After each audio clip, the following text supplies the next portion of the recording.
चिड़िया सुबह से मारे मारे फिर रही थी, मगर अभी तक उसे कहीं से भी भोजन नहीं मिला था। थक हार कर माँ चिड़िया एक ऊंचे पेड़ पर बैठकर इधर उधर देखने लगती है। तभी दूर उसे एक ऊंचा पेड़ नजर आता है। उस पेड़ पर कुछ तो है, जैसे कोई फल। मैं वहां जाती हूँ। ऐसा सोचकर माँ चिड़िया उस ऊंचे पेड़ की तरफ उड़ती है।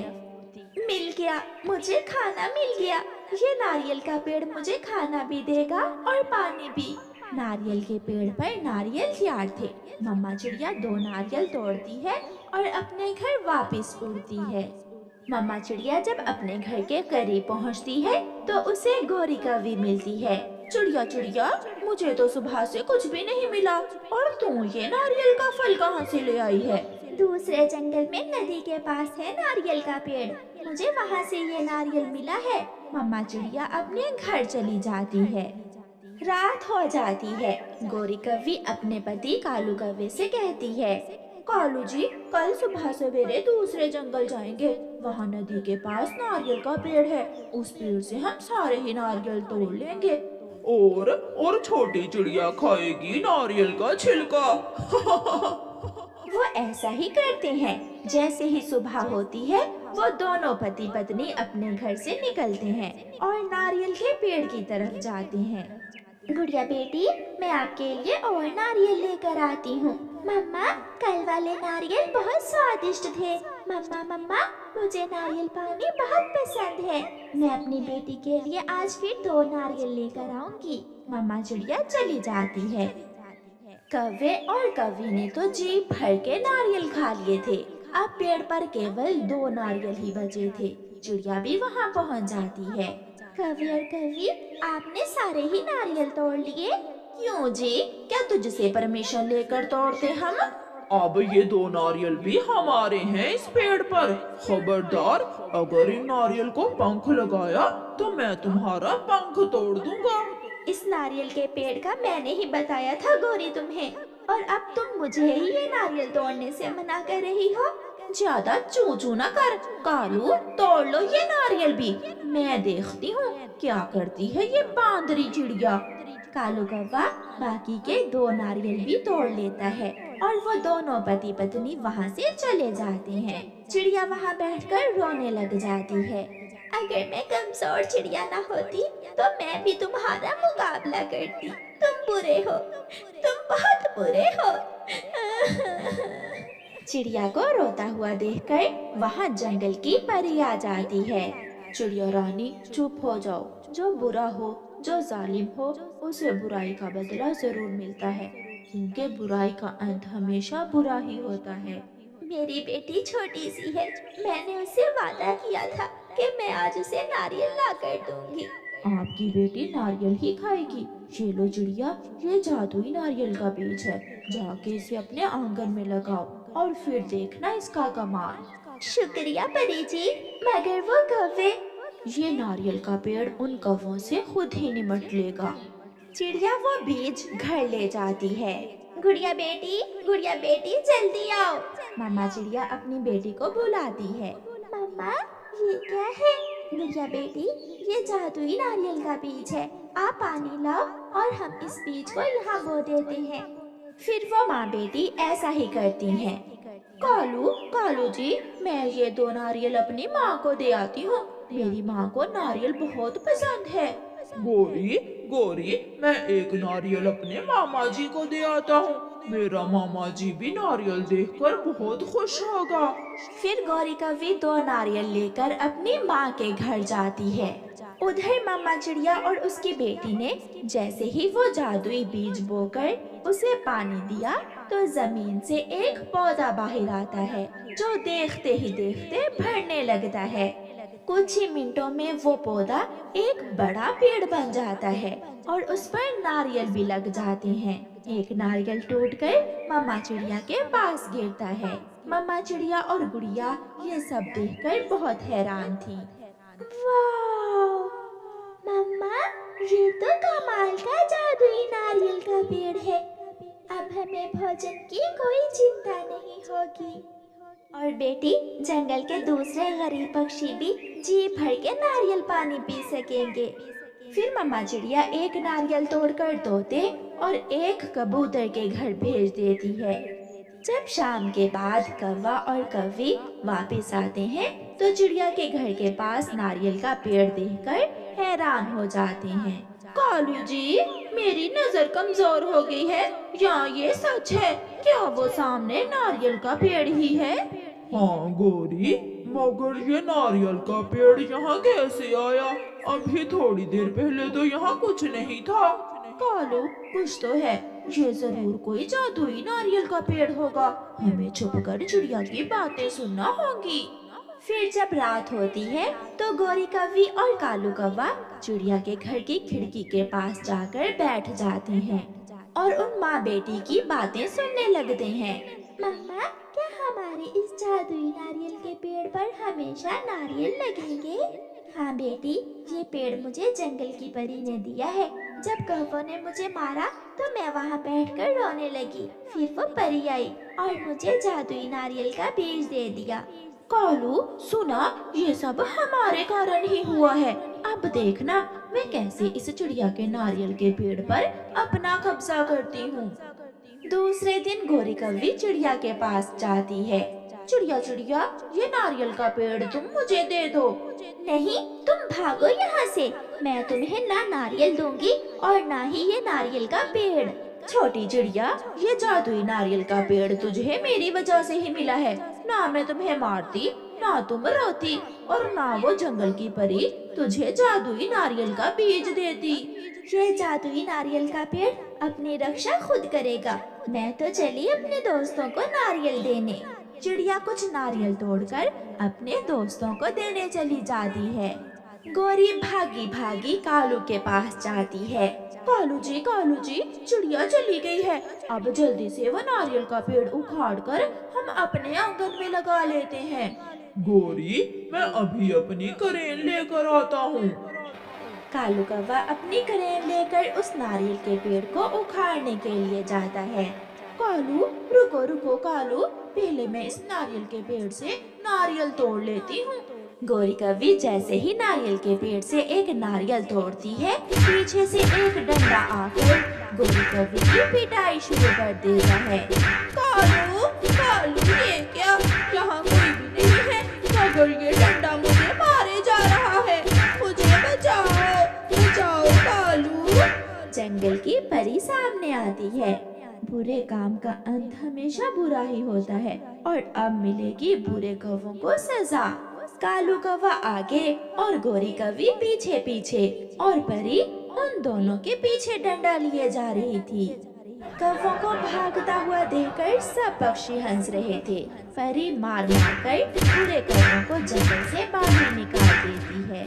सारे पक्षी तालियां बजाते हैं और परी का शुक्रिया अदा करते हैं, जिसने उन सब की जान उन दुष्ट कौवों से बचाई थी। प्यारे दोस्तों, इस कहानी को लाइक, अपने दोस्तों के साथ शेयर और चैनल को सब्सक्राइब करना बिल्कुल मत भूलना। आपका धन्यवाद। लंबे ठंडे मौसम के बाद चमकता हुआ सूरज इस बात का संकेत दे रहा था कि जंगल में बहार आ गई है। आज सुबह सवेरे ही पक्षियों के गीतों की आवाजें पूरे जंगल में गूंज रही थी, इसलिए छोटी चिड़िया भी सुबह सवेरे ही उठ जाती है। सूरज की रोशनी और पक्षियों के संगीत बता रहे हैं कि बहार आ गई है। मैं जल्दी से जाकर अनार के पेड़ को देखती हूँ। मम्मा, मैं भी जाऊंगी देखने बहार कैसे आती है, मुझे भी बताइए।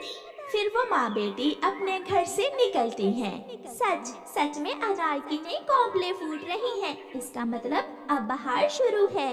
मम्मा, क्या अनार के पेड़ की फूटती हुई कोंपलें बहार का संदेश लेकर आती हैं? हाँ बेटी, जब मैं छोटी सी थी तो मेरी मम्मा बताया करती थी कि जब बहार आती है तो सबसे पहले अनार के पेड़ के नए पत्ते निकलना शुरू होते हैं। गुड़िया बेटी, अब आप घर जाओ और मैं जंगल के दूसरे पक्षियों को बता दूं। बहार आने की खुशखबरी मैं सबको बता दूं। गुड़िया घर चली जाती है और मम्मा चिड़िया शोर मचाती हुई जंगल जाती है। बहार आ गई, बहार आ गई, अनार का पेड़ फूट रहा है, बहार आ गई। चिड़िया बाहर आ गई, क्या अब हम फिर से लौटकर अपने जंगल वापस जाएंगे? चिड़िया रुकती है। हाँ मिठू, सब तैयारी करो, अपने जंगल वापस जाने की तैयारी करो, बाहर आ गई है। चिड़िया आगे बढ़ती है। सब तैयारी कर लो, वापस जाने की तैयारी कर लो, बाहर आ गई है। बरगद के बड़े पेड़ पर सब पक्षी इकट्ठे हो जाते हैं। चिड़िया, मैंने तो कल ही देख लिया था कि बाहर आ गई है। कल सुबह हम सब अपने जंगल वापस चले जाएंगे। दुखों के दिन खत्म हुए, अब हम अपने जंगल वापस जाएंगे। दोस्तों, मैंने और गोरी ने एक सलाह की है, अगर आप सबको पसंद आए तो। बताओ बताओ कौवे, क्या सलाह की है?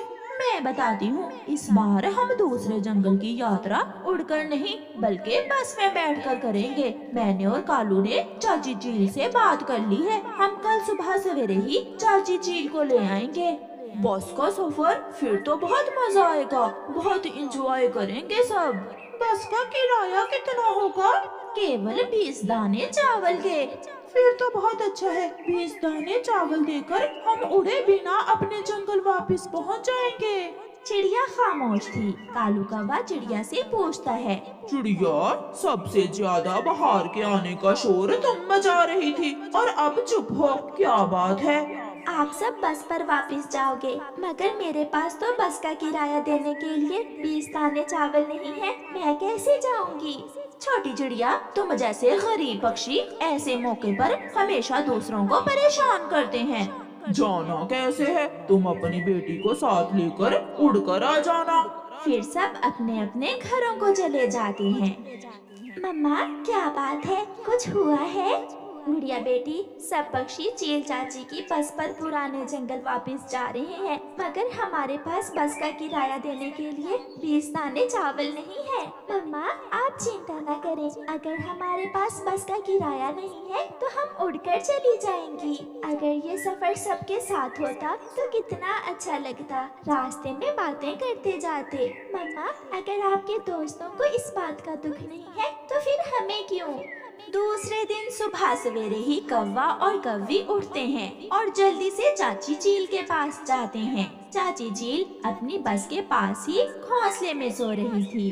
चील चाची उठे, सब तैयार हैं और आपका इंतजार कर रहे हैं। मैं भी तैयार ही हूँ, मैं तुम्हारा ही इंतजार कर रही थी। बताओ, बस के किराए का बंदोबस्त हो गया है ना?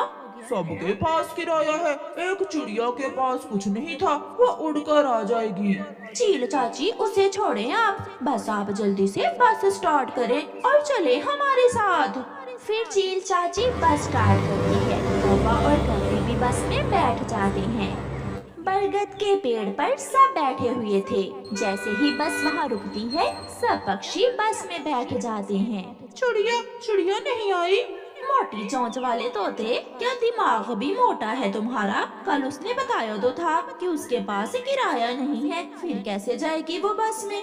अगर हम सब एक एक दाना भी दें तो हम उसे साथ लेकर जा सकते हैं। कोई जरूरत नहीं है ऐसे गरीब पक्षियों की मदद करने की। चील चाची, चले, गिनती कर ले, सब पूरे हैं? सब पूरे हैं, आप चलें। चिड़िया भी अपनी बेटी के साथ आ जाती है। रुके रुके, मुझे भी ले जाएं, मेरी बेटी थक जाएगी, मैं आपका क्या लूंगी, मैं अपनी बेटी के साथ एक कोने में बैठ जाऊंगी। ना बाबा ना, ऐसा नहीं होगा, हम किराया देकर जाएं और तुम फ्री में जाओ, ये नहीं हो सकता। गोरी, मैं और मेरी बेटी बस की छत पर बैठ जाती हैं, प्लीज हमें भी साथ ले जाओ। मगर चील चाची अपनी बस स्टार्ट करती है और आगे बढ़ती है। चिड़िया अपने दोस्तों को जाता हुआ देख रही थी। मम्मा, आप सामान उठाएं और चलें, यहाँ बैठने का कोई फायदा नहीं है। ये बैग किसका है? मेरा है, ये मेरा बैग है। मोटी चोंच वाले, इसे अपने पास रखो, यहाँ मैं अपना सामान रखूंगी। तोता अपना बैग उठाकर अपने पास रख लेता है। चाची चील, इसे थोड़ा तेज चलाओ, कैसी पुरानी बस लग रही है। चील चाची रेस बढ़ाती है और बस को तेज कर देती है। मम्मा चिड़िया और गुड़िया बहुत पीछे रह जाती हैं। तेज उड़ने के कारण वो बहुत थक जाती हैं और एक पेड़ पर बैठ जाती हैं। गुड़िया गुड़िया बेटी, मुझसे और तेज नहीं उड़ होता। थोड़ा थोड़ा आराम करने के बाद हम फिर से उड़ेंगे। गुड़िया थकी तो नहीं थी, मगर वो भी अपनी मम्मा के साथ बैठ जाती है। नदी के ऊपर से गुजरते हुए चाची चील की तबीयत अचानक खराब हो जाती है। मेरी आंखों के सामने अंधेरा छा रहा है, मुझे कुछ दिखाई नहीं दे रहा। ऐसा कहते हुए चाची चील बस रोक लेती है। क्या हुआ चाची चील? सोया हुआ कबूतर भी उठ जाता है। लगता है नदी का पानी देखकर चाची चील को चक्कर आ गया है। तुम में से किसी को बस चलाना आती है क्या? कालू जी, क्या तुम चला सकते हो बस? नहीं गोरी, मुझे तो साइकिल नहीं चलाना आती, बस कैसे चलाऊंगा? मैंने मैंने एक बार बचपन में खिलौना बस चलाई थी, मैं ट्राई करता हूँ। रहने दो मोटी चोंच वाले, खुद भी मरोगे और हमें भी मारोगे। सब अपने अपने बैग उठाकर बस से बाहर बैठ जाते हैं। शाम भी हो जाती है। वो सब बहुत परेशान थे कि उस अजनबी जंगल में रात कैसे गुजारेंगे। पीछे से चिड़िया और उसकी बेटी गुड़िया भी पहुंच जाती हैं। सबको वहां रुका हुआ देखकर मम्मा चिड़िया और उसकी बेटी भी वहां रुक जाती हैं। क्या हुआ? आप सब यहाँ क्यों रुके हैं? सब ठीक तो है? चिड़िया चाची चील को अचानक चक्कर आने लगे हैं और हम में से कोई भी बस चलाना नहीं जानता। चिंता न करें दोस्तों, हम सब आज रात अपने अपने घर में सोएंगे। आपने तो मुझे पीछे छोड़ दिया था, मगर मैं भी आपके साथ ही जाऊंगी। सब बैठे बस में। खुशी खुशी सब बस में बैठ जाते हैं और चिड़िया तो बस को ऐसे चला रही थी जैसे हवाई जहाज हो। बस तेजी से आगे बढ़ती है। याहू, अब आया मजा। चील चाची बस ऐसे चलाते हैं। थोड़ी ही देर में वो सब अपने जंगल में पहुंच जाते हैं। प्यारे दोस्तों, अपने दोस्तों को मुश्किल समय में कभी अकेला ना छोड़ें। और प्यारे दोस्तों, इस कहानी को लाइक अपने दोस्तों के साथ। ऐसी प्यारी प्यारी वीडियो देखने के लिए लाइक सब्सक्राइब करें प्लीज़। आपका धन्यवाद।